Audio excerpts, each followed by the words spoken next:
right, we are now back in open session, and at this time we have our first opportunity for public comments. The school board welcomes questions, ideas, and comments from persons in attendance. Members of the audience may comment during the public comment portion of the meeting when recognized by the board president. We ask that comments be limited to 3 minutes in order to complete the agenda within a reasonable time. We also ask that comments begin by providing your name, address, and school district in which you reside. Would anyone like to make a public comment? Please step to the podium.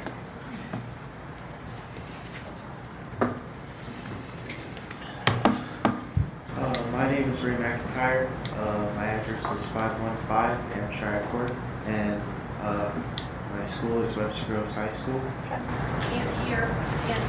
Pull the mic.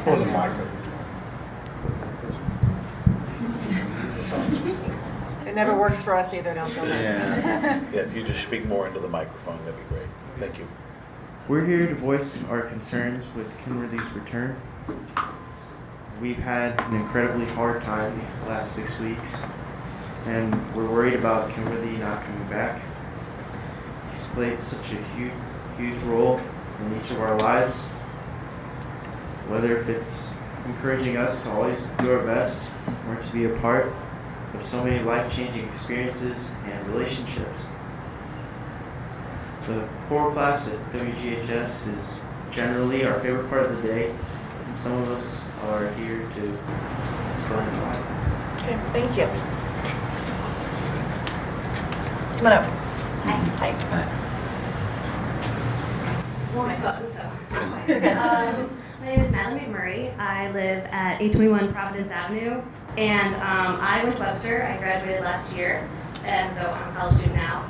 But I just want to start by asking if any of you have heard Mr. Kenworthy or any of his choirs sing, because it is the most beautiful thing that you will ever hear. And if you have heard them or even seen them, you know that there is something immensely special between Kenworthy and his students. It's life-changing, it really is. And but he's a good teacher. He is just the best teacher ever, because he gives us room to grow and make our own decisions and make our own mistakes. But he also is very authoritative. He creates a community. That's something I think he is amazing at. And everyone in this room, all of these kids here, and the parents too, are a family. And I know almost every single one of these kids by name, even though I graduated a year ago, because of Mr. Kenworthy and because of choir.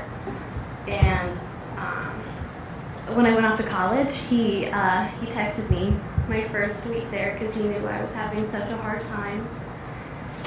And besides my parents, he is the most influential person that I've ever met. And he has made such a difference in my life. And I think him not being here is hurting the school. And I think if he doesn't get to come back, that the choir will suffer and the school will suffer. And I think that is the opinion of all the people here, because we love him so much. And he is probably, for a lot of the kids in choir, the main reason that they like high school, if they like high school.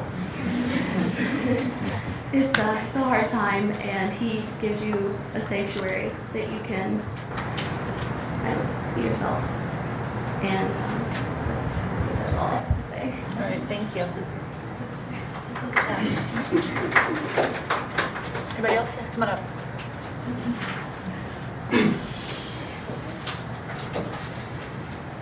Hello, my name is Kevin Drexel. I live at 7600 Sutherland Avenue, and I'm a student at Webster Groves High School.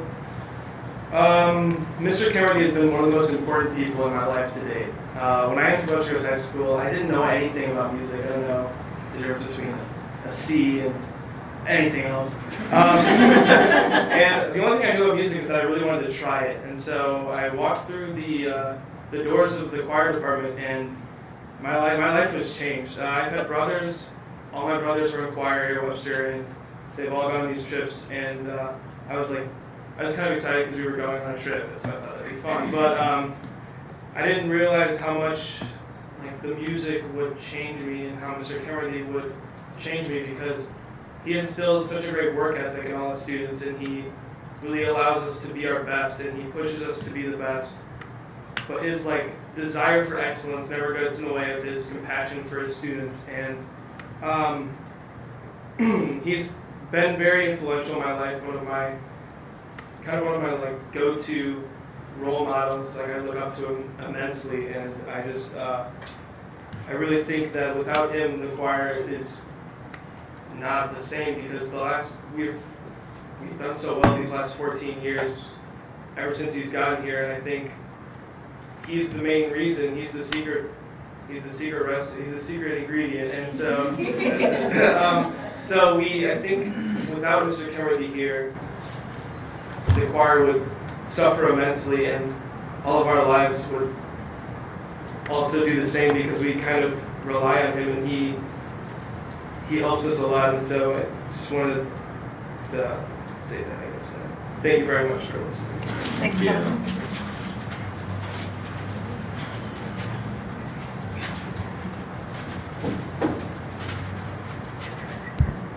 Hi, I'm Maddie Toscan. I live on 220 Carmel Drive, and I just graduated a couple days ago, actually. I just wanted to shortly describe the community that Mr. Kimmerly has created in this choir and in this program.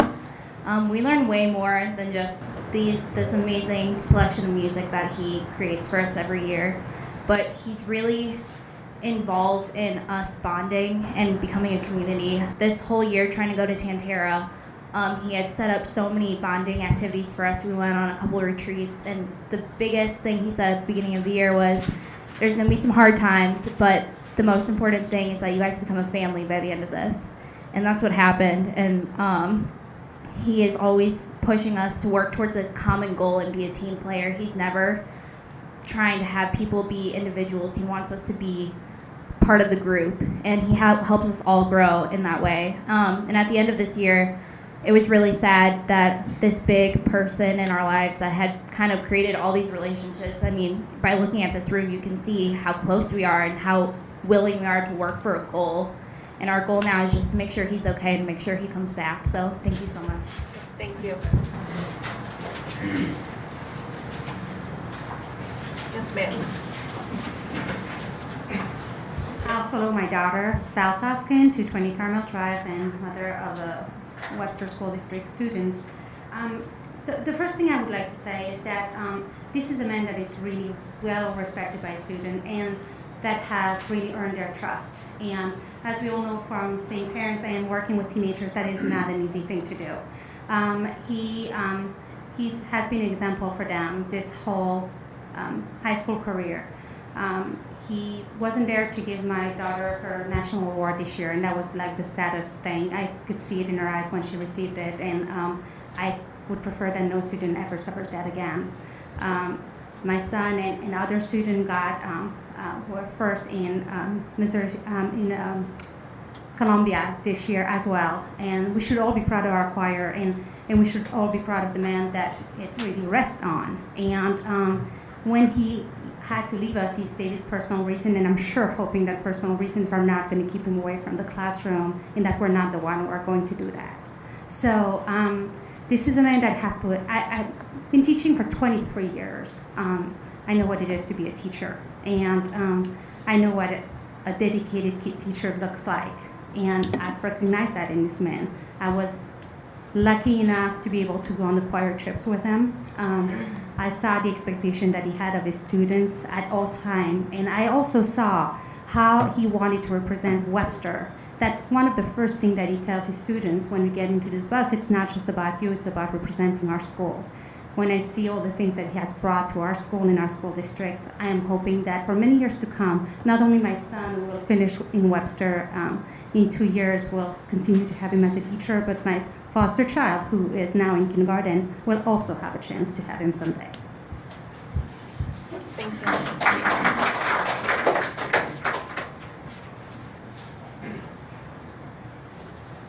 Hi, I'm Lee McMurray. I live at 821 Providence in Webster. My daughter Madeline spoke earlier. She's a 2016 graduate. she found her niche with Mr. Kenworthy in his choirs. I think you heard her talk about that. You heard a common theme from these kids about how much they admired him and respected him and wanted to work for him. He taught them how to come together as a group and how to strive for excellence. And they busted their fannies for him. She brought music home. She practiced music at home. And he was an immense influence on her life, too. She was one of his student helpers her senior year, and she hung out in the office, and she really felt like it was a safe haven, like she said. As far as his capabilities go, the man is phenomenal. He not only teaches singing and phrasing and beautiful music, but he teaches these kids music theory, how to read music, and the physiology of music. I'm a music person. I've sung in choirs and I played for choirs. I never had a choir director. I've never seen a choir director who does that. The man is amazing, and I've never seen anything like it, and I would imagine that he would, if anybody replaced him, they're going to have high steps to follow, because I think you'd be hard-pressed to find anybody that professional, accomplished, and passionate about their music than Scott Kenworthy. Thank you.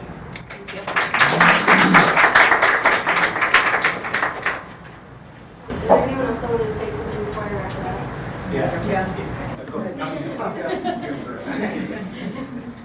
I'm Melanie Braun. I live at 329 Dawson Court, and I have 2 children in the district.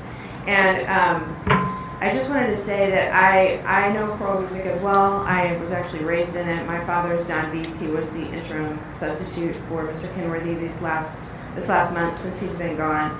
And it's been hard to watch the damage to the choral department that this situation has caused.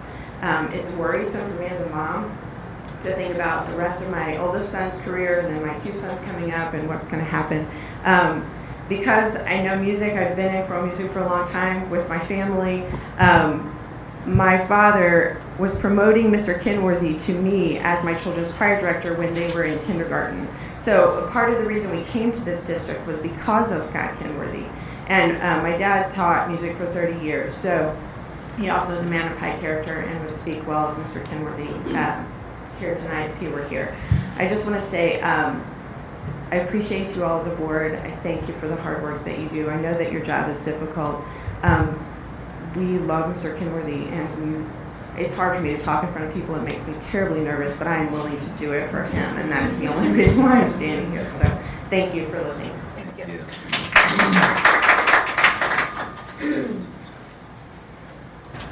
My name is John Lazaro. I live at 12 Oak Terrace, and my son Mitchell is a junior in Webster Groves High School, and we have a 7th grader at Hickson who is participating in the choir program, and we look forward to having him continue in high school. I sang myself through my adolescent and college years in a men's choral group at Ohio State University, and I wasn't prepared to talk tonight. But I will tell you this, about 6 weeks ago, Mr. Kenworthy came over to our house for 2 hours on a Sunday afternoon to work with, I don't know, a dozen or so of these kids in our home to prepare them to go to the district competition, in which they all took outstanding performance ratings at once. 2 soloists and a men's choral group, individual ensemble, as well as a mixed ensemble. 4. 4. I'm sorry, I stand corrected. I don't know of another teacher who puts himself out for his children, who commits himself to their education, to their bonding, who nurtures those relationships the way I've seen Scott Kenworthy. He's a disciplinarian at times, and he expects high things of these kids, very high bar. And I'll tell you, there's a lot of teachers that we've come across who don't do that. So I ask you to really consider carefully your actions, because it will be a very strong disappointment to the parents, to the students in particular, who have come to love and know Scott Kenworthy if he were to leave this district. Thank you.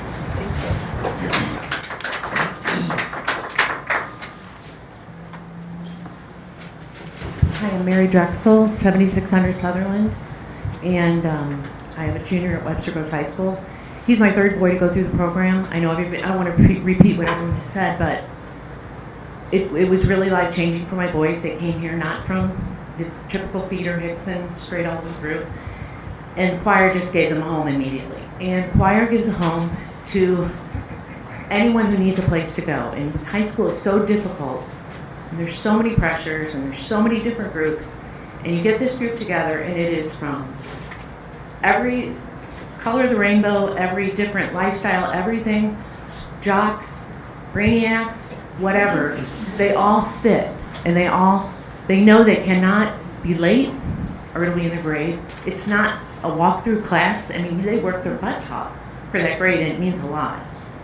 And my middle son tried out for a college group, and when he heard who his choir director was, he said, well, of course you're going to make it, because his reputation preceded him. Kinworthy's. So just think about the kids and how hard it is to fit in this time of their lives, and what a safe haven he's always offered them. And he's just been nothing but wonderful to all of my boys. Thank you. Hi, I'm Erica Donnermeyer, 208 East Jackson Road. I'm a graduate of 2016, and when my friend Ray texted me today at work and he told me, hey, come to this board meeting for your choir director, I was like, of course, anything for him, because he changed my life. All throughout high school, first couple of years, it was hard. I didn't really have a lot of friends, and the friends that I did have, there was a lot of infighting, clique stuff, and whenever I walked into choir, it was a joy. It was a place where I found myself enjoying every single moment, every single minute up until the bell rang. And going out my first 2 semesters of college at IU Bloomington, listening to Jacob Music School students, I found myself drawn back to my choir. I watched YouTube videos. I cried watching them because it meant so much to me that my family of Webster Groves High School and Kinworthy, it was a home. And to know that future generations that come through Webster Groves have a home like that, when they don't have a lot of friends, or they go off to college and they're like, shoot, I really want to go back to school. For them not to have that option, it makes me nervous, it makes me anxious, because it meant everything to me to go and get ones at state and have him, my senior year, cry and tell us, you guys were perfect. You did everything I wanted you guys to do. It means everything to you because you work, you put your blood, sweat, tears, sometimes ripping your choir dress to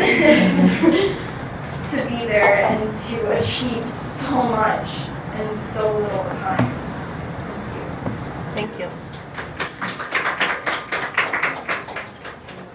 Yeah.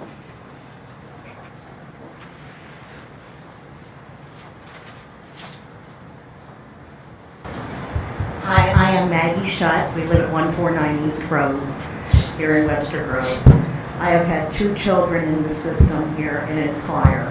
One in 2008, she graduated. We love to sing, but we're not choir people. But they learned so much from Mr. Kenworthy. Discipline, so much so that my daughter went to KU and tried out for a choir. Didn't think she could make it, and made Oriad singers. It was an awesome experience for her, and it was because of Mr. Kenworthy. His discipline for my daughter and my son have taught them so much for a life experience. And I just want to point out to you, someone with no background in choir, what a jewel and a gem you have.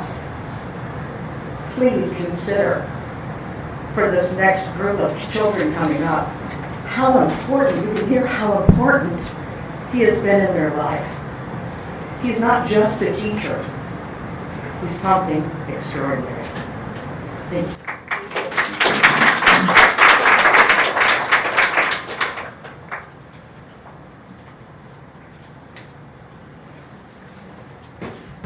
Hi, I'm Claudia Lesage, 683 Tuxedo Boulevard, and I'm a current student at Webster Groves High School. So I know that we've taken up a lot of your time here because we all have such great things to say about Mr. Kenworthy. So I just want to wrap things up. So before, actually this was like a couple of weeks ago, we actually made him a card and we haven't seen him, so we haven't gotten a chance to give it to him yet, but I just want to show you a physical representation of our love for our choir teacher. So we've got all these signatures from a lot of the students. We even had to get extra pages because it wouldn't fit. These are all positive things, and I'm about to read just a few of my favorite little quotes that are in here because I thought they were really crucial to read to you guys. So the first one is, thank you for all of your time, energy, and commitment. We wouldn't be what we are without you. We miss you. The next one is, I know that I'm prepared for anything the future has in store for me because of you. The next one is, I hope to see you soon. You have never, that's capitalized, never disappointed us, so don't be sad. The next one is, thank you for making me a better singer in person. Your selflessness inspires me. We miss you so much. Praying. Then, thank you for giving me a chance. You pushed me to be greater than I would have ever been. You've given me something that I could never forget. Thank you. I will always admire your drive and passion and will miss Webster Groves Choir with all my heart. And that was someone who was graduating. And the next one is, you were one of the most important people in my life. I look up to you. I owe you so much for what you have given me. And that's just a little snip of all of the meaningful things in this letter, and I hope to give it to him sometime soon. So there's a student that really adores Mr. Kenworthy. I've never seen anyone love their teacher so much, and she unfortunately couldn't be here tonight. And I'm sure you guys know what I'm talking about. Yes, Alyssa. And she goes to Missouri State Choir, and she just wanted me to say this to you guys. Mr. Kenworthy is the reason that I am a vocal music education major at Missouri State University. My passion for teaching music came alive because of choir and having such a positive, helpful, and wise choir director. When my family was having trouble, Mr. Kenworthy was there and helped where he could. Lives are changed by Mr. Kenworthy, and students are deeply impacted because of him. So, just to wrap things up, this year our choir has had a huge success. We went to Tantera to showcase our skills as a choir, and we were pushed so hard to meet our goal, and we did meet our goal because I'm so proud of these guys. When we went to PP in Washington, D.C. a few weeks ago, all three choirs placed gold first in the competition. We also got the Outstanding Choir Award, the Sweepstakes Award, which means that we were the closest to a perfect score out of the whole competition, and Chamber and Concert each got an adjudicated award. This wouldn't have been possible without Scott Kenworthy. Although not everyone can make it that hope to be here tonight, we represent all of them. While at graduation last week, I remember Dr. Simpson saying that he has made some difficult decisions this year, and I completely understand them. And that he likes to keep the students' best interests in mind. So, personally, I think this is our best interest. We all think this is our best interest, and more people that couldn't make it tonight believe the same thing. We respectfully ask that you consider everything that we've said tonight. Thank you.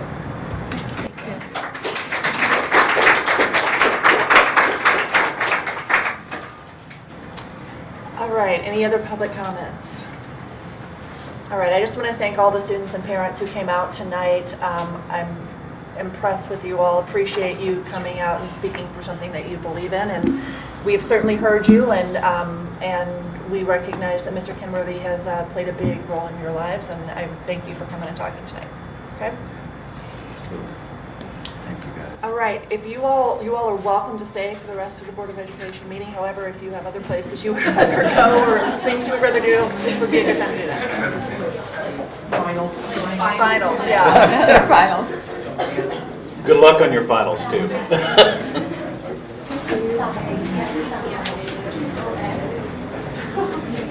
Yes. Would you like us to move the chairs back?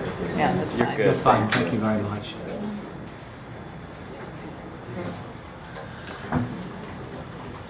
All right.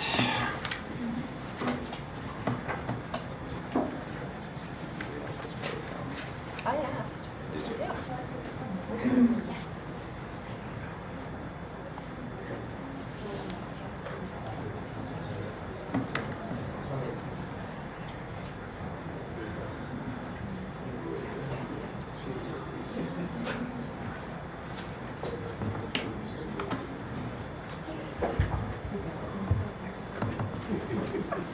right, let's move right along to reports from superintendent and staff. First up, we have Bruce and the Building Advisory Committee update. Bruce, Where did he go?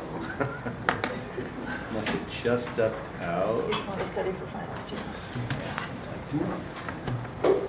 Kathy, do you know where Bruce stepped out to? Yeah, he's up. Yeah, he's up. Nice job. He went down the hall. Thanks. Nice job. Yeah.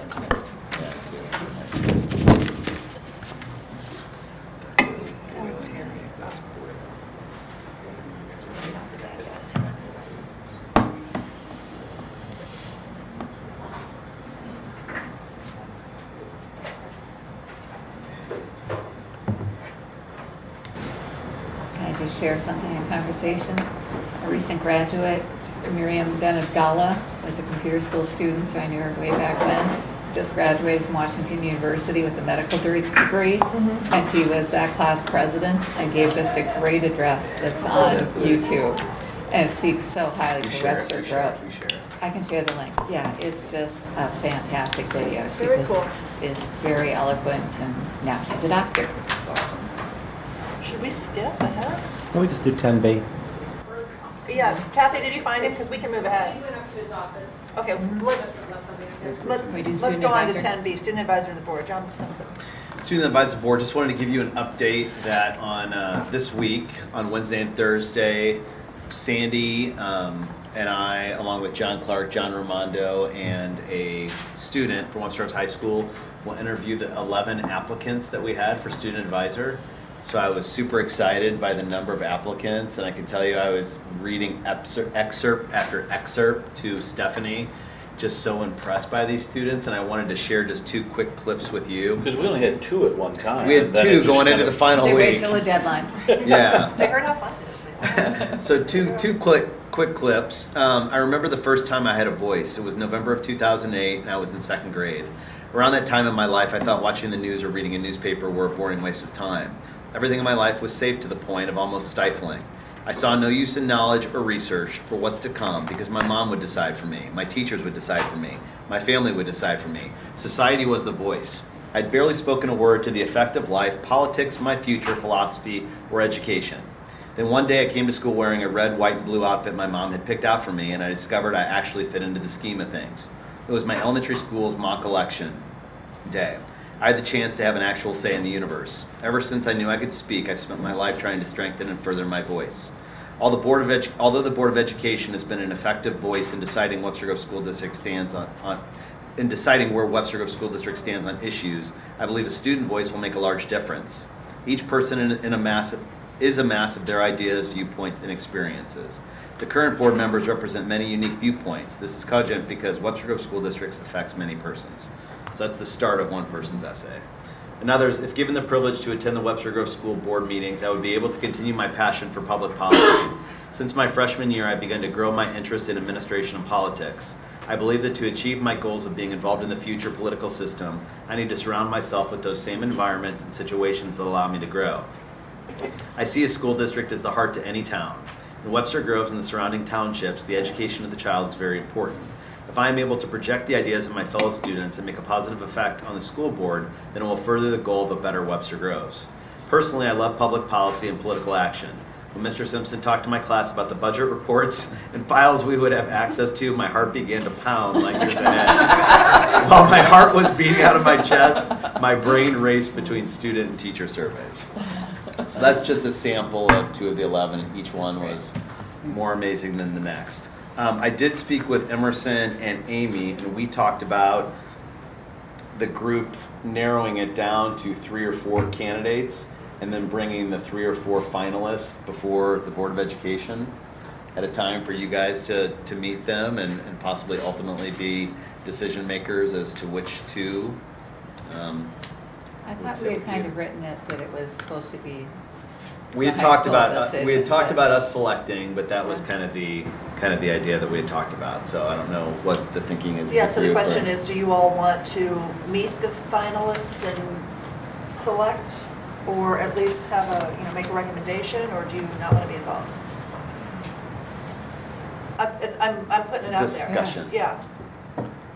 Strats. I'm happy to meet them. I'm a little concerned with what I hear from these excerpts in that I hope these students understand what their role is and that they're not here to provide policy and they're not here to tell the board what to do and to be activists. And I'm a little concerned with the things that you're picking out, that you're going to have students who perhaps think they've got a bigger role than they have. They're here, I mean, certainly my view is they're here to observe, to see sort of what's going on. Should there be something that we sort of call upon them for, then certainly they can do that. But I would hope that they don't believe that they've got more of a role than that. What was conveyed to them, which I thought was that was the consensus, is that they would be sitting among us and they would be given materials in advance. I mean, it's when the public gets materials as well, and that they would be able to contribute their thoughts and ideas. So if I misrepresented, that's my fault. I guess I view this as they're another part of the public, and I don't really think it's appropriate that they should have more of a voice than any other members of the public here. If we choose to go to them, I would view them much more as the advisors that we have in terms of your administrative staff, in that if we want help from them, we go out to get it. We seek reports from them. But in terms of the ongoing sort of discussions, it's driven by us, not by them. Well, hopefully we'll be able to establish a learning environment for them on how the process works and what the board is all about. We actually, in the past, have had some board members come on with the same objectives that you just mentioned about trying to change the world. But I think if we create a learning environment for these students and give them directive before they get started, this is what we're looking for you to get out of the program, and hopefully it'll help you in the future. Steve had a hand up. Hang on. I think one of the things that I was hoping for was not just call on them to speak when spoken to. We actually asked them and be part of it as far as bringing their own report and communication, and I don't feel like we should put any sort of reins on that's what they're here for, is to present some things that are of concerns to students and are things that they want to celebrate. And whether it's one end of the spectrum or another, I don't think it's any differently when just we had students tonight making public comments. This is a more formalized version of that person can come and present to us things that they feel like is important for our board to discuss. I was thinking of it more as that you two, in setting the agenda, would decide when you thought a student advisor report would be welcome, so that they could prepare in advance which topic they'd speak on. And then it's up to you to recognize them if they had something else to share during a meeting. But I do kind of like the idea of having the principal make the final decision of the two. And then if he wants to announce it here in front of all 11, or if he wants to do a finalist process, I just think that people will get upset if the board doesn't pick their kid. So this way it's kind of a step removed. I know. We make enough tough decisions, picking the two top of these 11 excellent students. I just think the principal can appoint the other 9 to something else if he sees fit, where we really can't. These are the only 2 that we're going to have a role in the next year. Any other comments on the role of the student rep? Between what, I don't want to say two conflicting opinions, but a balance between, if there is an issue that impacts high school kids or kids in general, it's nice to always hear a student perspective. And that perspective based upon an issue that they are dealing with what Mr. Addison said, there are other issues that I think they are really, while they may indirectly affect them, they don't really directly affect them. And so I don't mind hearing from students on issues that kind of directly impact them and on a daily basis, but on other things, that's what I would use them for. They would basically, very similar to our central office staff, give some thought and input and advice. Other comments on the role of the board rep, Joe? Do you have anything? I just think that, I know for some of them, they're concerned about the time commitment because it's junior year, which is a hard year. So I think you have to give them some degree of freedom to speak when it's appropriate. Obviously, there are issues that are not relevant, but when it is something relevant, I think if they're going to commit the time, we need to respect that as well. Well, so what I'm hearing is that, first of all, I don't think that we're going to we're kind of just going to have to try it out and see how it goes. I don't think we Right. know how they're going to function because we haven't done this. I understand David's concern that this person isn't Yeah, going to me too. have more of a, they're certainly not going to have a vote. The extent to which they contribute to the board conversations is going to depend, I think, in large part on what we're talking about. Mhm. Is that fair enough? So I think we're just going to have to, I'm glad that we all shared what we envisioned the person's role to be, but I think we're kind of just going to have to wait and see on that. So as to moving on to the issue of do you want to be involved in selecting the final candidate? Jean has an opinion. Does anyone else have an opinion about this? I'm happy to be part of the selection process. Okay. I would say I know several of them, and I would rather not. You would rather not be. Okay, fair enough. I'd rather not be. Rather not be? I'd rather not be. Okay. All right, then based on consensus, because I don't think it matters, does it, if you and I? No. Yeah. Okay, so then let's ask John Clark to select the final candidate. Our group can, Or group, yeah.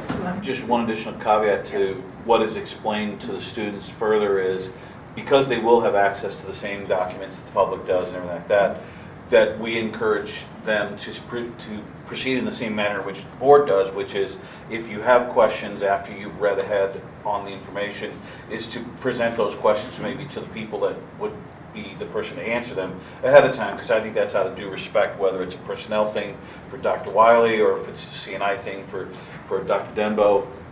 Encourage them to make that same effort to have advanced questions instead of maybe slowing down the process in the evening when they are here. Sure. That they want to raise their hand and all of a sudden they ask a question that could have easily been, prepared for. Okay. And I can assure you, we'll be extraordinarily thoughtful with the folks that we project, what we picked. And part of that will be coachability, and just helping, we're figuring this out, but also we'll be kind of guiding them along the way. I think Abby's point is a good one, which is we don't know how it's going to work. No. We see how it's going to work, we try it out, It'll we be see great. what's good. Just like you try all kinds of new things, give it a shot, Yeah. see how it works, and come back and assess Adjust. how it's worked. I'm very comfortable with that. Okay. All right, good deal. So then let's go back to 10, is Bruce here? Yeah. 10A, Building Advisory Committee update.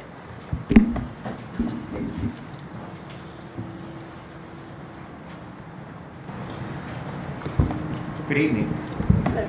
I'm pleased this evening to present a report to the board on one of its official committees, the Building Advisory Committee, and the work that has been ongoing with that committee so far this year. The Building Advisory Committee meets more or less monthly, and it's comprised of 11 members who are facility experts from the Webster community.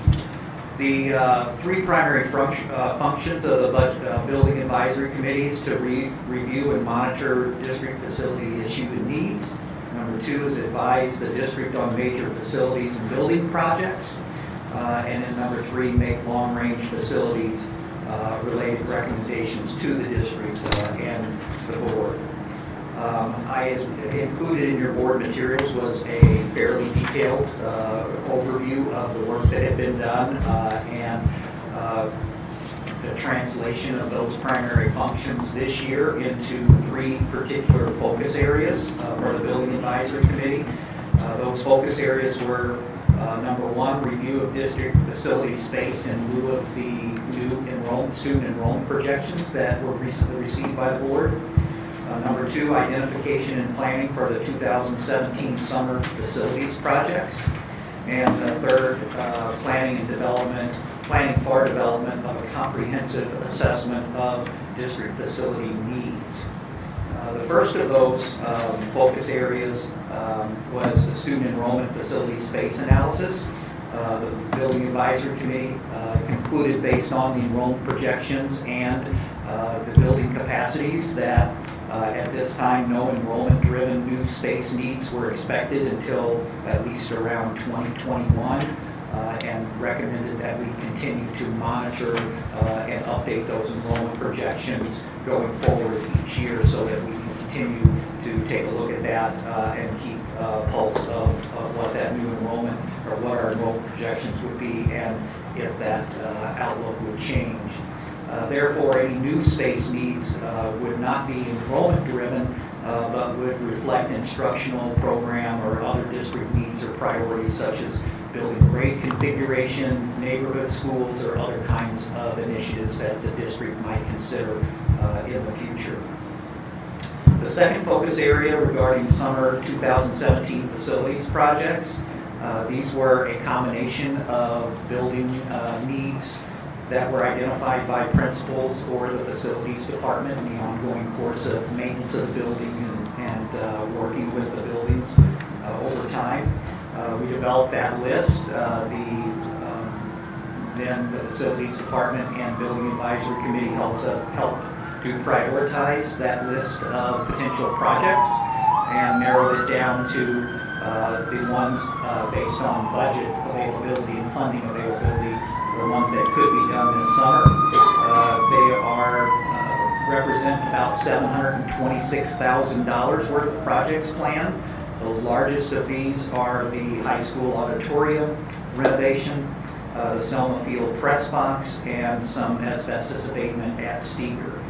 However, there is work planned for every school campus and at the service center, so every building will be affected and have at least a couple of summer project improvements going on at their building.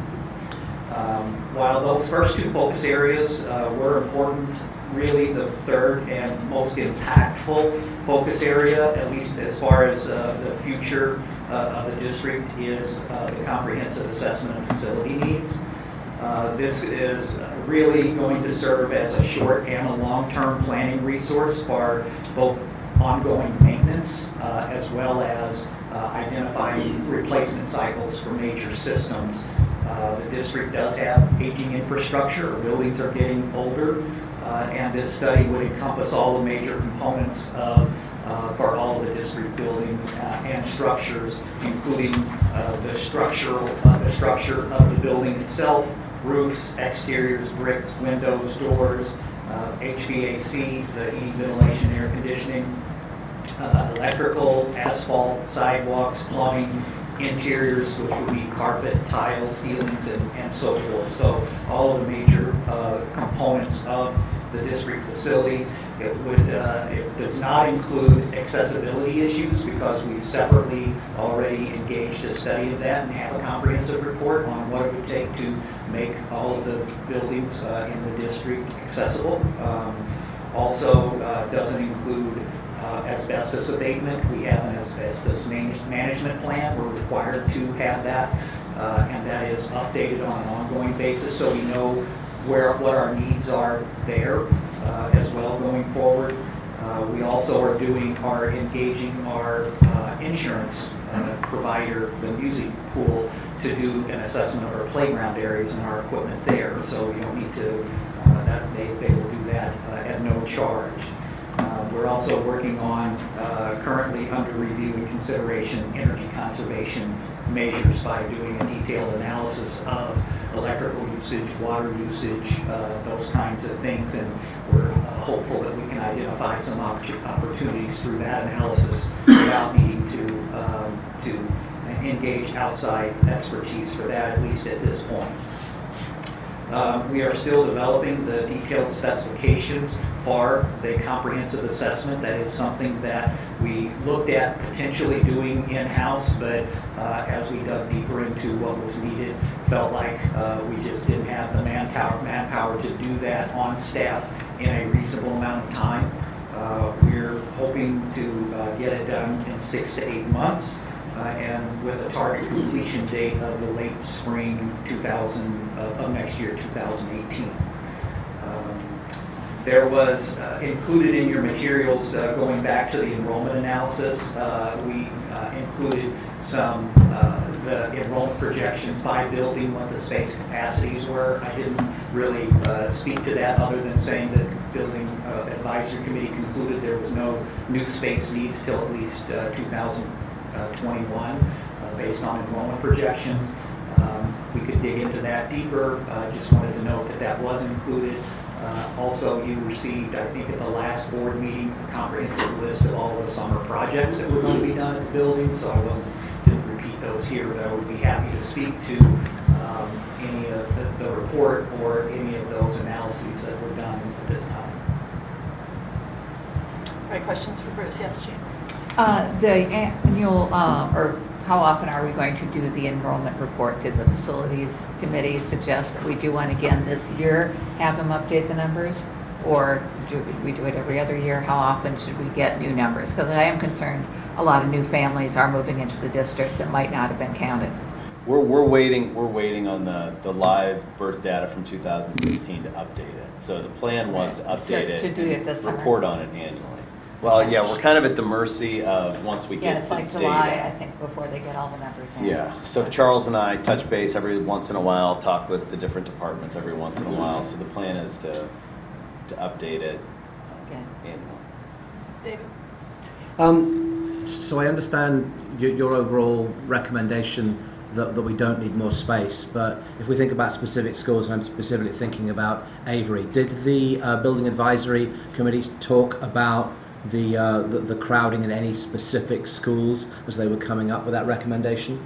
Yes, we looked actually at every individual school, what its current enrollment was, what the enrollment projection was under the report, and then what the building capacity was. And Avery is actually peaked, and under at least according to the enrollment projections, is now on a downward trend. And while it was, for the past couple of years, it was exceeding what at least the building capacity would define as the maximum capacity, it will actually come back down over the next couple of years under the maximum capacity. That's Avery. But we looked at every individual campus. Edgar Road and Clark are on the upswing. They're the buildings that, when we are looking out to 2020, 2021, that are going to start getting tight compared to their building capacities. So I think we need the committee's recommendation. That's far enough out that there's no immediate action that needs to be taken, but we need to, that's why the enrollment projections need to be updated each year. We need to take another look at it each year so that if the trend and if those projections start coming to fruition, then we'll have enough time to be ahead of that. I mean, my sense has been that one of the drivers, particularly at Avery, has been house turnover. And so younger families moving in there who tend to have children, older families don't tend to have children moving out. And so that perhaps means that the enrollment projections, which are much more taking sort of cohorts through, might not necessarily, if that became more of a phenomena, that might be something that might influence that. And I guess something we just need to keep our eyes on. Yeah, the Building Advisory Committee didn't talk about that. That's more in the realm of developing the enrollment projections and analyzing it that way. But what the Building Advisory Committee did take a look at was looking at, because the enrollment projections were done based on how many kids actually, how many students were projected to reside in that attendance catchment area. Yes. We had to take those numbers then and do some work on them to come up with a number that better reflected what we expected the actual enrollment at the school to be, because we have school choice. Some families enroll at the computer school. Some families enroll in other schools in the district, and plus we have some students enrolled in our school that don't reside in the district, staff students and so forth. So what we did was developed a correlation, historical correlation between what an actual enrollment was at a building compared to its resident enrollment, and then projected that correlation going forward. And that little bit of a safety valve has actually been helpful because those enrollment tight spots actually were made better because of that choice and the computer school and so forth. But as we go forward, and as Edgar Road and Clark get more crowded, we may need to look at what our policies are in terms of voluntary choice, whether it's staff or other students attending those particular schools, and want to be far enough ahead of that we don't compound an actual resident enrollment problem through school choice or other issues. Yeah.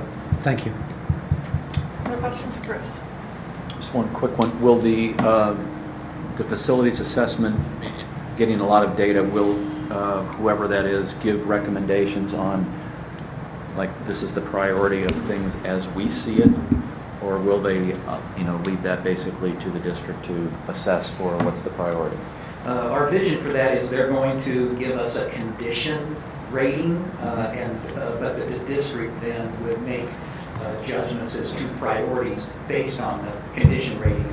All things being equal, things that are in the worst condition would need the attention first and would be the higher priority, but you also have to take into consideration health safety issues, that some things may be more impactful on the health and safety of the building. So the combination of that condition index along with the impact on the health safety of the building would be taken into consideration, but that would, the way we're seeing it would be a district decision. Okay. Steve? My only comment is, because I have been in and out of those meetings, is the fact that I appreciate the timeline, because I would rather see it be thorough and fully investigative instead of rushing it just to meet an advanced timeline. Even though we've talked about it for a while, I still think it's better that we get the most thorough assessment done. So I don't have a problem with the timeline as it's presented.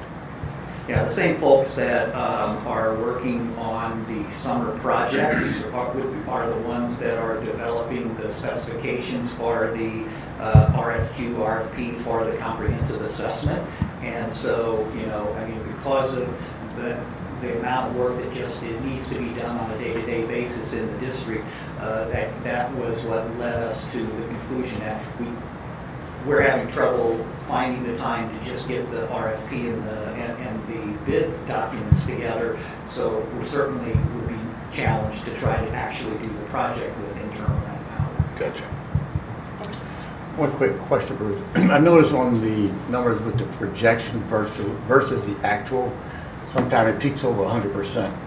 Did the committee create any kind of thresholds or baselines, or will be like a particular, say, now we really need to start looking at additional space for the school?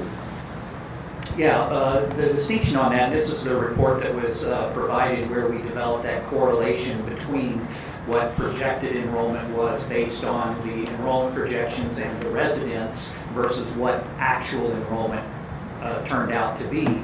And the schools that had the enrollment over 100%, those were the ones who had that had students that were transferring out of their residential attendance area into other schools. So when you take actual divided by projected, that was kind of a standard. And so like the Bristol and Hudson, they had ratios under 100% because they tend to get more transfers in than transfers out. But the other schools tend to get more transfers out than transfers in. And so when you divide their actual enrollment by projected, it's on the other side of the coin. So that's something that needs to be watched going forward. Thank you. Any other questions? All right, thank you, Bruce. Thank you. Okay, next up, 10C, resolution on educational equity and social justice. Yeah, We have Dr. Hayes. We're going to start off with Dr. Hayes and Mr. Thomas and Dr. Dimbo and myself. The work of the equity and ed team. Just notice that it's misspelled. We've all looked at that slide. Move on. Does it say edumacation? We've all looked at that. That was the deal right there. Thank you. You were just testing us, weren't you? Good job, yeah. This year, they've done a great job, a tremendous job of reinvigorating the group, which started off years ago as the Academic Achievement Group, and to look at the closing the gaps to changing it to the Equity and Ed Group, which happened a couple years ago. But largely Joe and John and Chris have transformed the group, and normally it's a group that has seen a lot of excitement and energy at the start, and it's waned over the course of the year, and it hasn't been as action focused. And I think at the last meeting we probably had 30 or 35 people there, and at our max at one, which is a lot, in the second week of May. And at our max we probably had a total of 60 people there. So what I did is wanted to invite them to share a little bit tonight about the group, the work of the committee, some of the focus areas. We'll all chip in and kind of the work moving forward. And you could, ask any questions you want. Harold, you could chip in. You've been at every meeting. So thanks for letting us be here and to talk about something that John and I are passionate about. I hope you'll allow me a cheesy analogy in just a second, but when John and I just signed on to be the co-chairs of this committee, I want to be honest with you and say that we kind of had the expectations of the way this committee used to work, which was we would have 4 meetings this year, and we would talk a lot about maybe the inequities that exist and maybe some of the justices that don't exist, and that maybe we would come to action on something, but that was kind of the way that we walked into this. And so we walked into the meeting in September at Clark Elementary, and it was a full house. And really quickly, what we encountered was a group that was impassioned for justice and equity. Voices rose to the top, calling for us to act right now. So here's the analogy that I hope you'll allow me for just a second, as cheesy as it may be. It felt like one of those roller coasters that you get inside, you strap on, you put the seatbelt on, you kind of get comfortable, and all of a sudden you just shoot out the tunnel, like the Mr. Freeze of Six Flags, right? And they claim that thing goes from 0 to 70 in 3.8 seconds. That's what that meeting felt like at Clark. We got in there, and we had our little slideshow that we were going to present. We were going to show people data, and all of a sudden voices started rising to the top, Dr. Strickers being one of them. Some teachers within the group that had been in the district forever started to feel the passion start to rise. Some parents who were new to this district said, yeah, this is not okay, we've got to do something. It felt really quickly that we went from 0 to 70 in 3.8 seconds. And so we knew right then that this was not going to be a 4-meeting-a-year kind of committee, that we were going to have to up our game. And I remember very clearly after the meeting was over, we were cleaning up Clark, and Dr. Dimbo and Dr. Simpson and John and I sat there and said, game on. Here we go. This is what we've got to do. So what came after that was a lot of surprise. How can we get what we talked about, what we promised, done in 4 meetings? We realized, well, we're going to have more meetings. So what we realized is that we need to kind of vet our kind of grand thoughts and dreams through. John and Kristen got more involved because we were really reaching out to make sure we wanted to do this right. What we learned from some of the past meetings that came from the Achievement Gap Committee was that there was a lot of great energy, and we didn't want to waste that. And people had invested in us, and we wanted to make sure we took that investment very seriously. So we kind of grew up and got into like a little bit of a steering committee where we invited any and everyone, and you're on the steering committee as well. If you ever hear us talk about it, you're on the steering committee, to come to a meeting, and we just kind of talked about what we wanted to plan on doing. We were dreaming really big, and we asked our committee, said, here's what we're thinking. How do you think that's going to play? And it was really helpful for us because in our minds, it was really clear. And we talked to our groups, and it was pretty clear to them, but it did not necessarily come out that same way in the larger groups. So it really helped us kind of plot out our path forward. We realized that we got to a place where this committee, this community, was really talking about action. They had heard a lot of data, they heard a lot of presentations, they wanted to see what we were going to do. We've talked about it for years. What are you going to do? We want to see some action steps that came out. So what we started doing is collecting data. We started looking at any and every bit of information we could get that had an equitable lens on it, and bringing that back, and then basically looking at our numbers, looking at our district, and saying, if you flip those 2 numbers, there were the majority of African Americans with the majority population, and the whites with the minority, what would we do? And it wouldn't be good enough for us. It wouldn't be good enough for anyone, not just for the black kids, but the kids in all the schools, in all the buildings. We wanted to do something that was impactful for all of our kids. All of our kids got better by having this opportunity. We reached out. Our staff was really welcoming. They opened up the door, and our hearts to listen to some of the things we talked about. We talked about administration. A lot of our DLT meetings, we got them to talk to them. We heard in these open meetings that, and it was really great. I remember in the Hudson meeting where they called out, who's here representing Hudson? Who's here representing Clark? Who's here representing Kingston? It was like, we might have something now. The community reached out to us. We started doing a lot of conversations and meetings to talk about people. We're very proud that through not necessarily our work, but through just some hearts that were really ready to do some of this work, we started to see little equity groups and conversations pop up in the buildings. We started to see people inviting people into the district. We were really fortunate to have Amy Hunter come and talk to the district. If you haven't seen her, it's very impactful. This conversation we still hear about today. And lastly, I think for us, that our district is so built on relationships. there was a lot of healing that had to take place. So between Joe and I, we've had a lot of conversations, talking to staff that have shared things that happened to them. I'm a proud member of the district that happened when I was a student. And for people that were staff members for a long time, who were here, heard this and carried this nugget of an issue with them forever. Talking to them and telling them that we were going to honestly share those things we heard. Whatever we heard, we shared. And we even thought that there were times where maybe we should say that. And we would give them all the questions again, and we never got it. So we kept thinking, we're in a good place. So that's a little bit of what came from. So there was a call to action, and through all the data dive and some of the conversations that we had, people kept coming back to us saying, so, okay, what do we do? And so what Dr. Simpson did was he led our group through a strategic doing kind of procedure and practice. And so the idea was that this committee would not point to the schools and say, schools do better, that this committee would actually do something itself, right? That the people that formed and made up the committee would actually do something themselves. And so Dr. Simpson led us through a practice called strategic doing. And the hope was, is that we would bring all the skills and passions of the committee together, and that this committee would go out and do. And so we surveyed the committee, and we said, what passions and skills do you bring to the table? And then we parsed all that out, and we came up with 4 groups. So this is kind of, these 4 groups are kind of the crux of equity in education right now.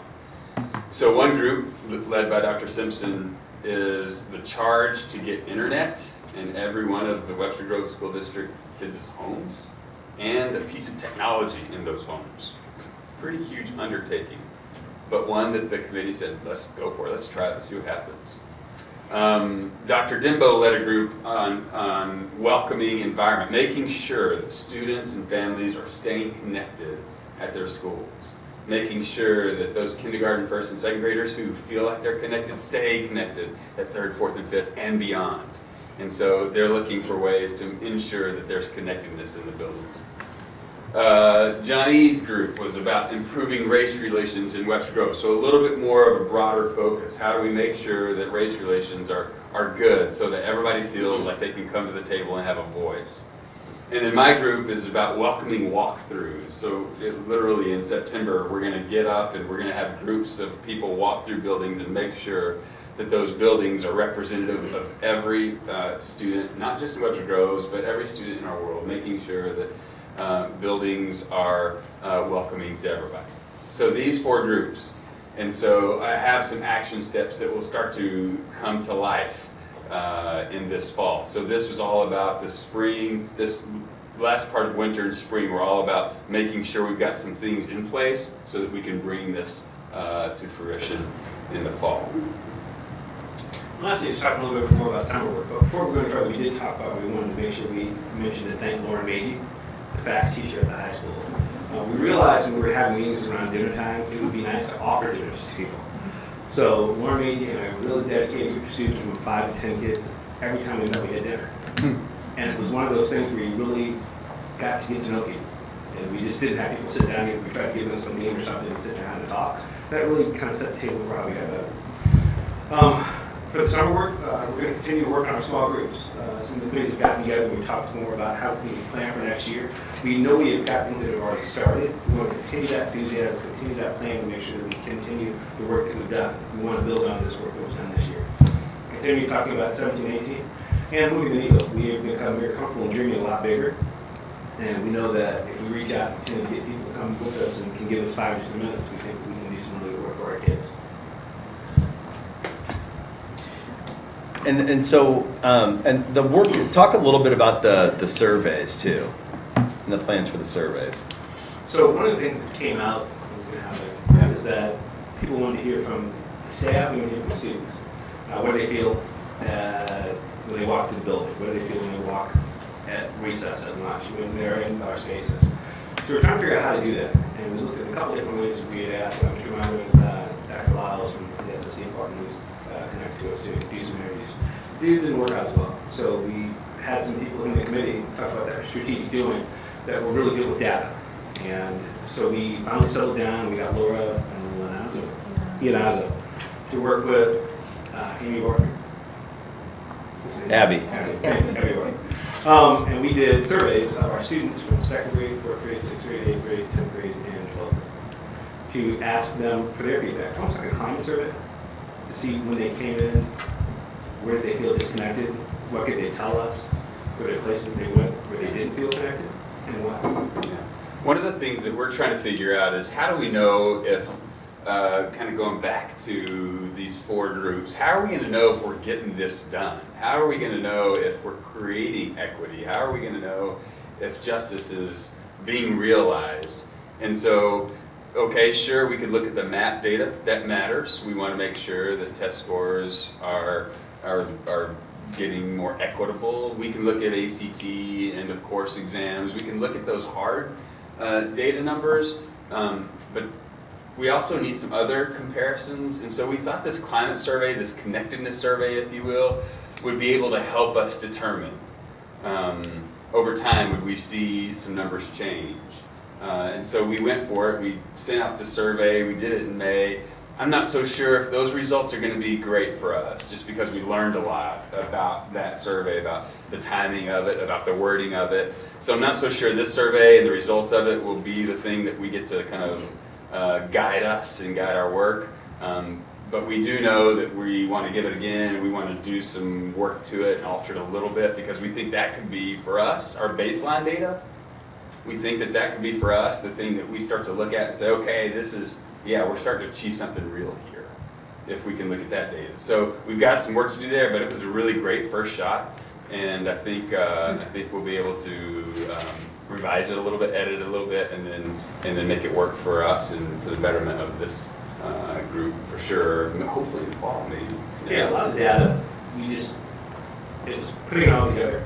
Yeah. We looked at ACT data for the last 10 years. We looked at NWEA data. We looked at EOC data. And I'm sure everybody's looked at that data in time, but never kind of put it all together and then kind of got to the place where we could ask some questions. Well, what does this tell us about our community?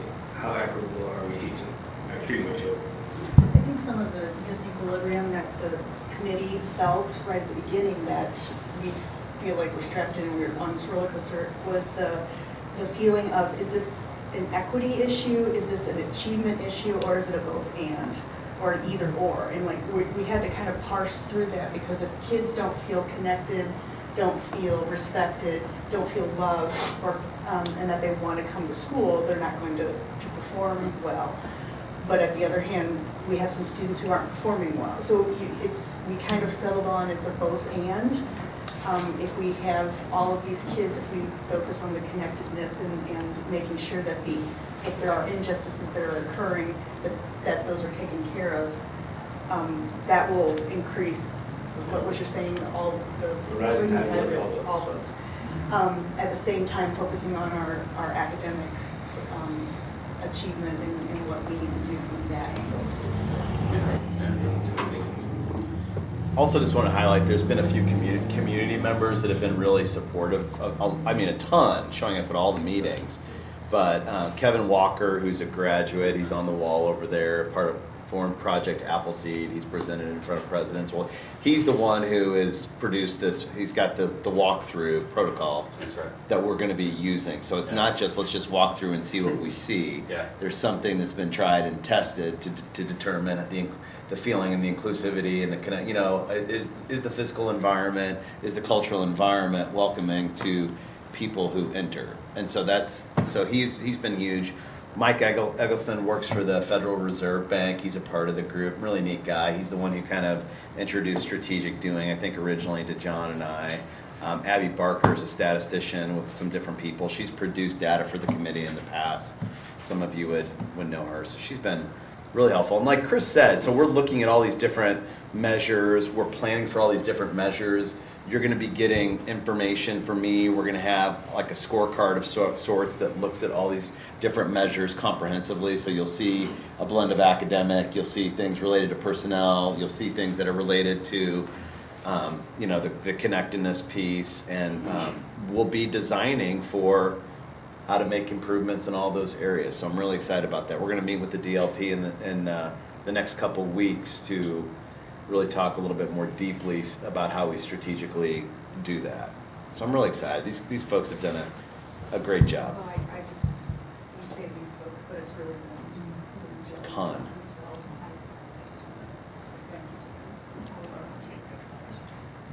Great work. I'm really impressed. But I want to know the board's role in this. One of the things the policy subcommittee has been looking at is out-of-school suspensions, for example, for younger kids. Is your group going to be giving us advice and suggestions on any changes to board policies? I say your investment in this. It's kind of where we started. We started off with Well, you two keep working together. Yeah, we started with the resolution back in 2001. I think when it came out. And we just looked at what it said there. And they were good words. They had a good committee. We just kind of took that and ran with it. I think the more that you guys are invested in and can speak down, that it's important to you that we make these changes not just for a segment of our community, but for all of our community. It means something. I'd like to think that we probably have a third that are with us, a third that are waiting, a third that are really waiting to see what goes on. And the more that our ELT, that our superintendent, that his cabinet, and you guys speak down to the importance of what this issue is, the more we'll move people. Next year, we also want to you know, at board meetings, be talking, try to have more conversations and discussions and updates related. I mean, that's something that I don't know if I vocalize with everybody, but talking more about what's happening in the classroom, looking more at some of the data and the information and what's happening. So not necessarily curricular conversations, but more focused on some of the less business. I mean, we still have to do a lot of business, but more talking about kids and what's happening with kids. And one of the ways, I mean, we were going to segue to this resolution, is this resolution has been through a lot of the different, it's been through students, it's been through different staff, it's been through this particular group, and I think now more than ever, again, it in itself is not going to accomplish anything directly, but indirectly, if we're able to point everything that we do to creating an environment that's honoring and welcoming of all students, and it has a board endorsement, that says a lot. So, To me, this is the kind of thing that needs to be prominently displayed should we adopt said resolution. This is a prominent displayed thing that people, you know, whether they have kids in our district or not, the members of our public need to see this and know that we are recognizing where we need to go from where we've been, recognize some of the success that's happened, but always getting better. And that's the goal, is continue. You're never satisfied until you reach and continue to reach. And just adding on to what Steve said, I assume Steve's talking about in student handbooks, on the websites. Absolutely. Anything that for communication is touched in the district. And since we have a effort to improve communication with the community, this could be our lead piece that we're going to start. In every school, on the walls, everywhere. Yeah. Jane? You know, I always like to wordsmith. I love the word welcoming, which two of your committees had, and was trying to find a place for it in this resolution. So could we say, therefore be it resolved, the Webster Groves School District Board of Education affirms its commitment to lead efforts to advance a welcoming culture of equity and justice, leading to better lives for all. Where are you at, Gene? The second line of the therefore be it resolved. Lead efforts to advance a welcoming culture of equity and justice. Would that work? I'm not going to touch it. I'm going to respect the work of the committee. Well, I respect the work, but I do like the word welcoming, and nowhere do we say that we're wanting to make each of our schools welcoming to all. If a Muslim girl came in a hijab, we want her to feel welcome. And so I want to make sure that that's addressed, as well as... We have a mural up in the cafeteria in high school. And I have to say, I had to have a conversation with these 16-year-olds who were like everywhere. And they were asking about it. So what are your thoughts? As a worker, they say, this is great, but yeah, we're girls that didn't look like us. Everybody's hair is straight. There's no diversity of hair. So you mentioned the hijab. We talked to people, and there's now a hijab and hair with a little bit more texture. That's why I think it's such a wonderful word, because I want it to make everyone feel comfortable. Point of order. What are we supposed to do with this tonight? this would be something that if the board would consent and adopt it, then it would, so I So don't, we I would don't. need a motion to- to approve the resolution. Yeah. Okay, could I make a motion? Okay, yes, you may, sorry. And then there can be discussion, that we approve this resolution, draft resolution, with the addition of one word, the word welcoming, before the word culture in the last paragraph. Make it a second, please. I'll second that for discussion. All right, now, any discussion? I do want to value and acknowledge the committee's work on the resolution before we change anything. I say, if anything, we send it back with that suggestion. If they accept it, fine. If not, just accept it as it is. My only thought would be the representatives of the group actually presented that word that Jean said, and I don't see that adding that single word, which is a word that you guys have used on many occasions, both in the meetings and here in presenting to us. I don't see that as a huge departure to slow the process down of approving this if we're all in generally very positive feelings about, having very positive feelings about this. Carl, you look like you want to say something. Good observation. And you were on the committee, so you would have obviously. Correct. I think the addition of the word, I would frame that this way. If you've ever been anywhere where you've not felt welcome, you know, you kind of sometimes want to hide. And the fact many times, like if I go to a bank and I don't feel welcome, well, I will take my business somewhere else. Or if I don't feel welcome when I go to the grocery store, I will take my business somewhere else. The difficulty, and I think one of the both situations here on the committee, is when parents and or students come into our school district and into a building or into a classroom or meet with a teacher, they cannot take their business somewhere else.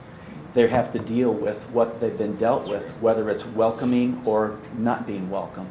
So I think the addition of welcoming, from my perspective, helps define for some people who may have a misunderstanding or a different viewpoint of the whole purpose of this. It is to create an environment where everybody feels that they can learn, that they are accepted for who they are, and that we will eliminate any discrepancy to the best of our ability if there is a discrepancy in their learning. That to me is the important thing, and one reason I wanted to be on the committee, and one reason I ran for the school board, was to help eliminate something that has been going on in our community specifically. I can't speak for anyone, but what can we do to improve that and to reduce that and eliminate it to the best of our ability? So welcoming, I don't have a problem with. And do you envision that anybody would need to review that one addition? I think it honors it. Yeah. Any other comments, David or Joe? I guess I'm not sure it makes sense to have a welcoming culture of equity and justice. Just, it doesn't, in my head. I appreciate the concept. Okay. I'm just not sure it fits in that sentence. David? So I tend to agree with what Emerson's saying, which is before, this committee's taken a lot of time with it, before we go and make a change, kind of on the fly here, I don't believe we'll lose anything by going back and inviting them to take that and to think about, does that work properly? If you're saying no, you don't need to do that, fine, but I'd at least like to give them the opportunity to go back and do that, because they have spent a phenomenal amount of time working on this. So just logistically, that committee doesn't come back together again physically until the fall. So we could do it virtually, electronically. We could have that conversation electronically, but it would have to happen.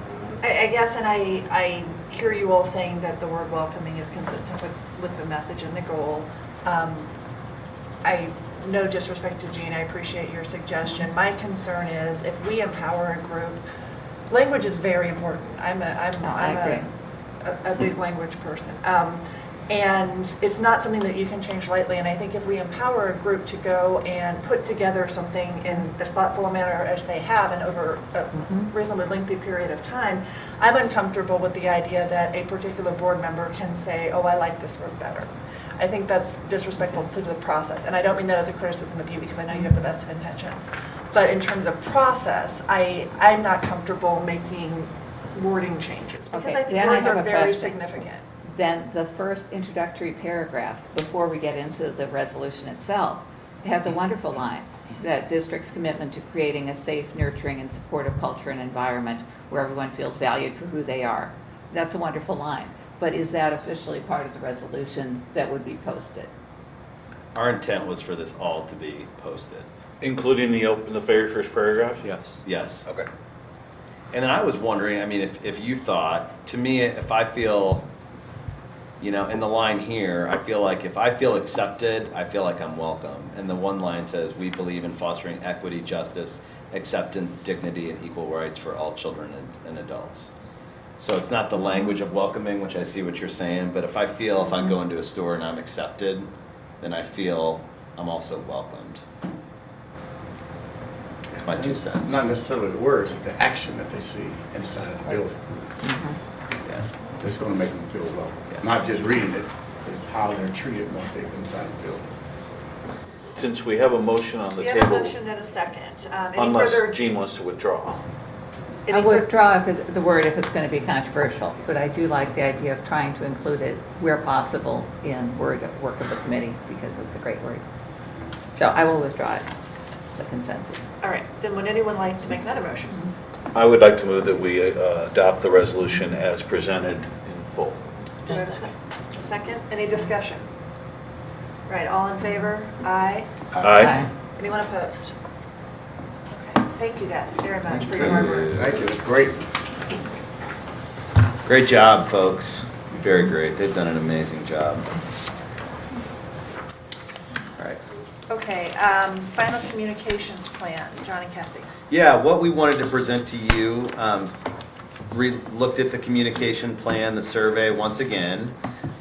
In the communication plan, we did outline, so with the survey, I did get a little bit of feedback just related to just looking at the order of the items, and that's something we're going to look at again. I didn't receive any feedback as far as changing items.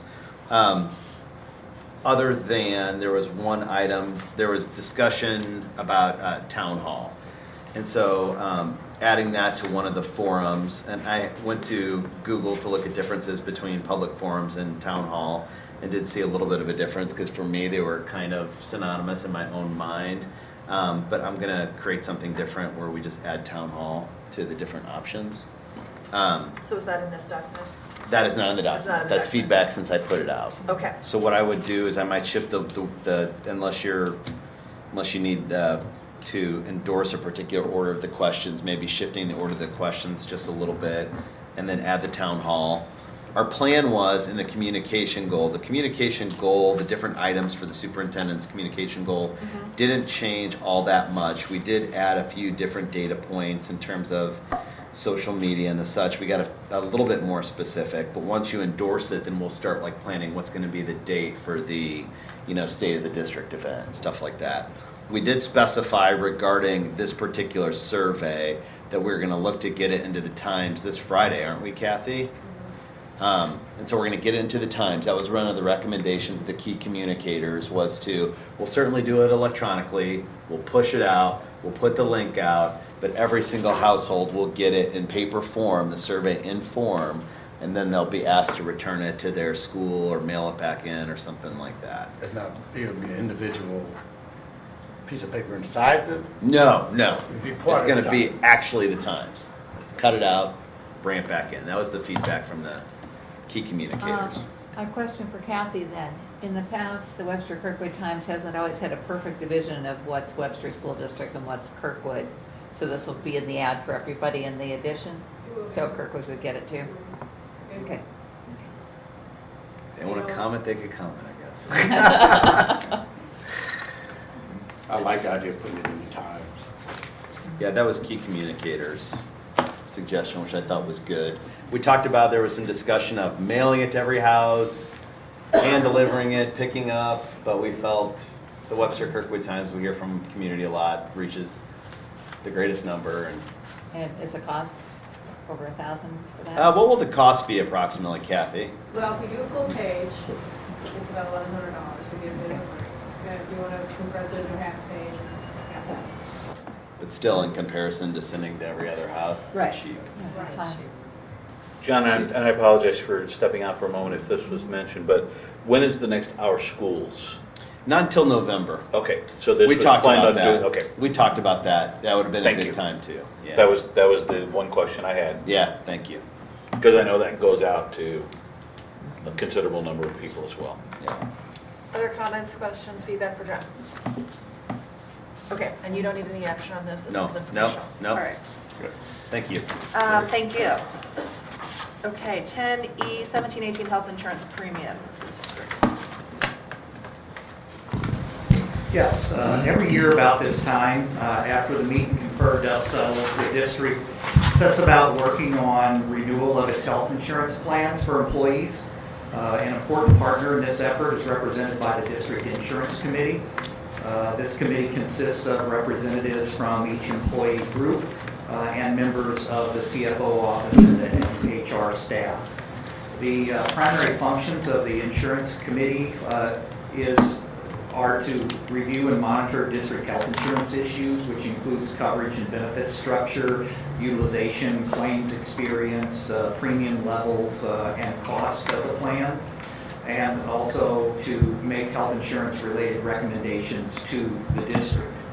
The report from this year's insurance committee was provided to the board with your materials and included some attached comparative information related to the cost of Webster's plan to other St. Louis County districts, both on a monthly basis as well as some financial information that was gleaned on what each district spends per employee on health insurance. So I won't go into that too much, but I did want to just give an overview of the committee report. Some background, Webster participates in a self-insured pool of about 20 to 25 districts through the Ed Trust or CSD program. These districts really are too small individually to self-insure on their own, but when they combine into a bigger pool, it makes it feasible to be able to self-insure, and that can be done more economically than trying to go out and get private individual policies.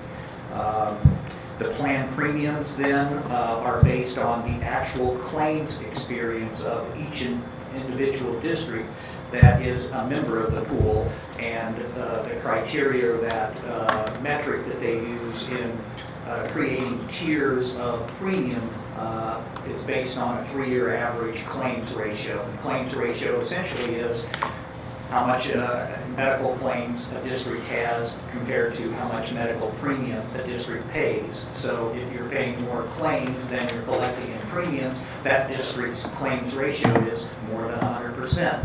That means that district is losing money, is paying out more claims than premiums are collected.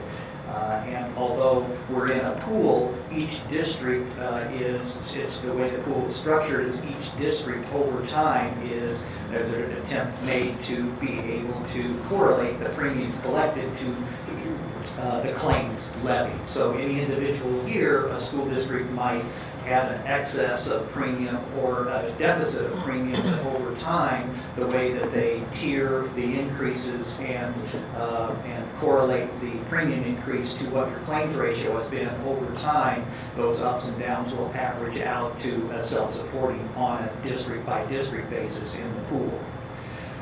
In terms of current experience for our Webster School District in particular, health insurance costs in general have been escalating at a much higher rate than CPI for a number of years, and Webster has not been immune to that overall trend.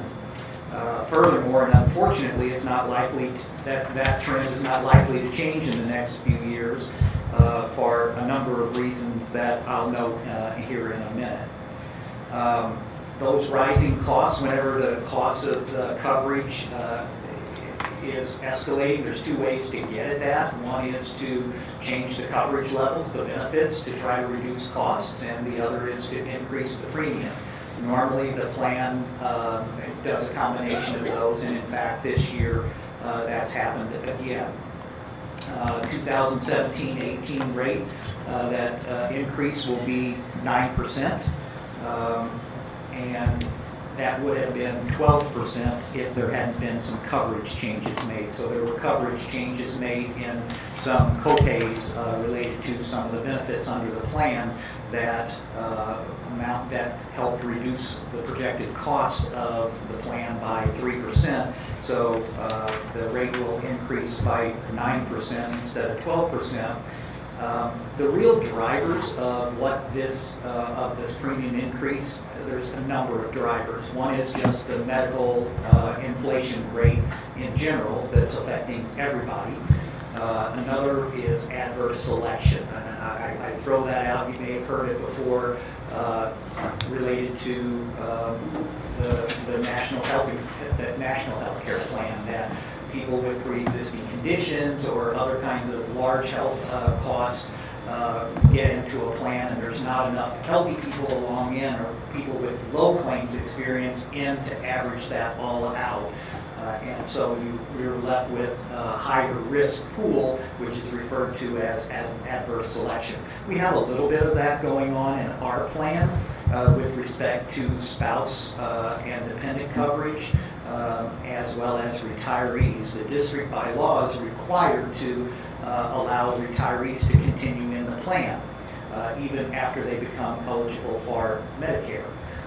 The people who choose to do that, the individuals who choose to do that and pay a premium to remain in the plan, so the district's required to allow them to stay in the plan, but those individuals have to pay the premium for that plan, but it has to be the group premium. We can't individualize premiums based on an individual's claims experience or health condition. It has to be the same group rate that the district pays for all employees. So the retiree will pay that. Well, the retirees who will continue that coverage tend to be the ones who use that coverage. The healthier ones, they'll rely on Medicare, they'll drop off the plan, but the ones who have the higher claims experience will stay in. And since we're a self-insured plan, it affects the claims experience. Same thing, or a similar situation with spouse coverage. Because the district doesn't pay anything towards spouse or dependent coverage, that cost is 100% borne by the employee. They will look at other options rather than participating in the district health insurance plan, except in situations where maybe they have a spouse or dependents with some fairly significant health insurance needs, and because it's voluntary, they do have to pay the premium, but they will elect to do that based on a case-by-case basis, and it tends to bring in the higher risk, higher cost spouse and dependents rather than the healthy component of that. Now, if you look at just the employee base, that's our claims experience is actually less than 100%. Our claims ratio is less than 100% if we just look at that pool. But when you throw the retirees and the others in that are higher cost on average, that's then where the increase in the cost comes from. So that's one component of it. But another component of it is when we look at the percentages are always an increase relative to something, and that something is what's our current premium, what's our claims experience, and what kind of increase is necessary to get us from the premium that we're at up to the premium that's needed in order to be self-supporting. If that initial premium is relatively low compared to other districts, then we could have basically average claims experience, but an above average premium increase just because our initial premium was relatively low. And that's what we found when we compared the district health insurance premium in Webster to the insurance premiums that were paid by other St. Louis County school districts, and we looked at that median. The average monthly amount that Webster pays for health insurance is about $100 a month less than what the county median is. So when you take the combination of an aging workforce, the adverse selection, the medical insurance, and starting out from a relatively low premium level, that's a recipe for large premium increases on a fairly ongoing basis. And in fact, 4 out of the last 5 years, the claims ratio has been over 100%. So we expect that to continue. 9% increase given all of those factors is really not extraordinary. Yes, you know, it's a lot compared to what the cost of living is right now. So when the insurance committee then looked at all of that information and they looked at the comparative information of what the district was spending relative to the county median, the same kind of approach that the district took when we were looking at salary levels, and we were trying to benchmark to county medians. A commitment was made during that process of looking at those salaries and also negotiating with the salaries with all of the employee groups, that the district would be sensitive to the rising health insurance costs and recognizes that with the new compensation structure, some folks will have their salaries frozen and others are just getting minimal increases. And so the district at that time said that they would be sensitive to that and try to minimize the impact of rising insurance costs on employees so they wouldn't have a net decrease in pay next year. And so when we looked at that, and we looked at the district's financial position, that commitment that was made, we looked at what it would take for the district to pick up the full amount of the increase for the employee cost. All of those things led the insurance committee to recommend that the school district this year to pick up the full amount of the increase instead of it being shared 90-10, which had historically for the last several years been the cost sharing ratio that the district had. The cost of that, when you look at a 9% increase, the district already was going to pick up 90% of that 9% increase, and the employee would pick up, if that cost ratio stayed the same, 10% of that 9% increase. So when you translate that into dollars, that 10% of the 9% increase that would have been the employee share amounts to about $6 a month, $70 a year. Is not that extraordinary an amount. Overall, seemed like the goodwill value of that, and to keep the commitment given the district's financial situation right now was possible. And so that's what the insurance committee's recommended at this point. We did recognize, the committee recognized that this was not a precedent that every year that this is what the district's going to be doing, but this is a one-year action based on all of the factors this year. At this time, there's no separate board action necessary to approve this. It would be approved when you the funding through the funding mechanism, which is the approval of the budget that would occur next month. Questions for, okay, Jean? What's the total budget impact of making this change? Is it less than $50,000? Yes, we have $70 per year per staff member, and we've got somewhere 560, 570 staff members, so around $40,000 would be the total budget impact for the year. Anderson? That was my question. Oh. All right. Other questions? David? No, I'd asked you to present this to the board. I just thought it was important. I think that you make a couple of good points. One is that in reality, if you look at the costs have really risen by 12%, 3% of which is actually being borne by the staff. Just that's being borne in terms of changes in deductibles and coverage and things like that, and the other 9 is being borne by the district. So it's if you actually sort of step back and look at it, yes, of that piece it's there, but in reality everything's gone up by 12 and that they're picking up that piece. So I just thought it was and your other point that everybody's completely understands this is a one-year thing, it's not intended to be a precedent. And I'd asked you to present this to the board because I thought that those were important things just to make sure the whole board understood. So thank you very much.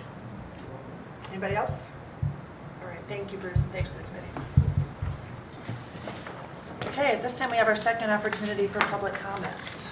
Would you like to come, Mr. Buck?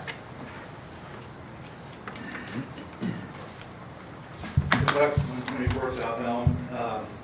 When I came in here tonight, I had a list of various topics to talk about. But then I heard the comments about Scott Kimberly, and nothing is more important than for me to stand up for him right now.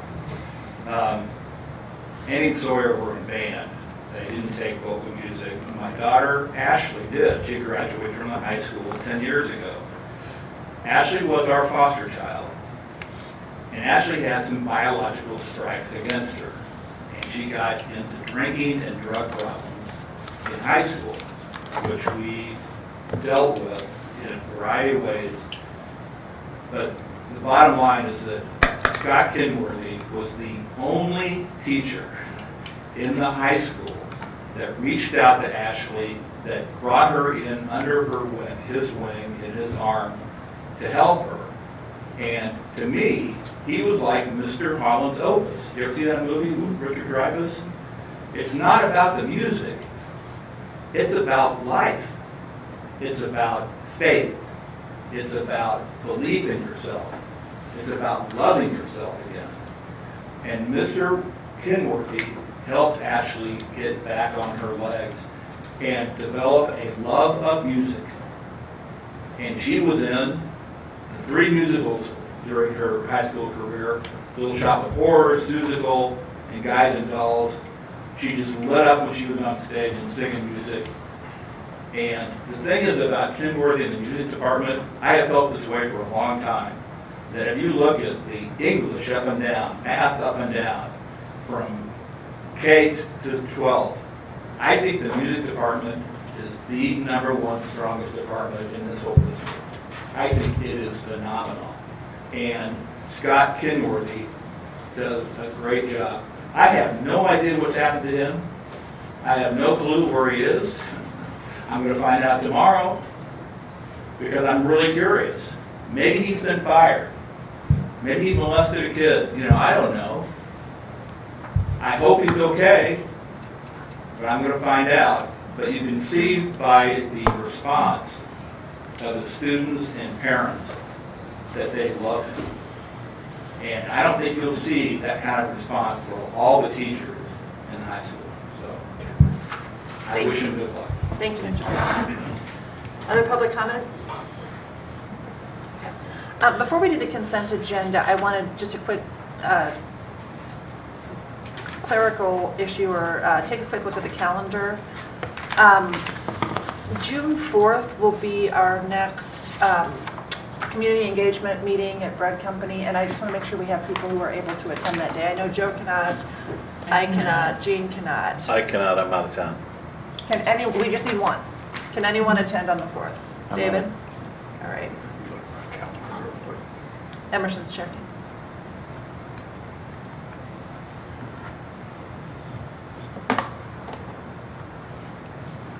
I actually got it down on my calendar. Oh, good. Can I raise a point there? I know you like the idea of continuity at Breadco. I don't want, it's not on the agenda. I don't want to get into a discussion of it. We can talk about it later. We can talk about it. Okay, I just wanted to do it because it wasn't on the calendar, and I want to make sure we are aware of it so that somebody shows up. And meeting time is 1 o'clock, correct? 12:30 I have down. 12:30. 12:30 to 2:30. So you'll be there as well, Emerson? Excellent, thank you. All right, and then on consent agenda, I believe Mr. Stricker is going to want to abstain from the personnel report. Do you want to pull that off, Arnold, or do you want to just abstain from the whole thing? That's the only thing I need to abstain from, so So do you want to pull it off? that would be great. Okay, so can you make a motion then to amend the consent agenda to remove item? I'd like to make a motion, we amend the consent agenda item to exclude item 012B, personnel report, to be a separate item. Second. All in favor? Aye. Anyone opposed? Okay, so then I need a motion to amend or to approve the consent agenda as amended. I will make a motion to approve the consent agenda items 12A, 12C, 12D, 12E, 1, and 2. I'll second. All in favor? Aye. Anyone opposed? I would further move that we approve agenda item 12B, the personnel report. I make that motion. Okay. Second. All in favor? Aye. Opposed? Abstain? Abstain. All right, folks, you know what's left. Okay. I make a motion that we adjourn. I'll second. All in favor? Aye. All right. 8:42.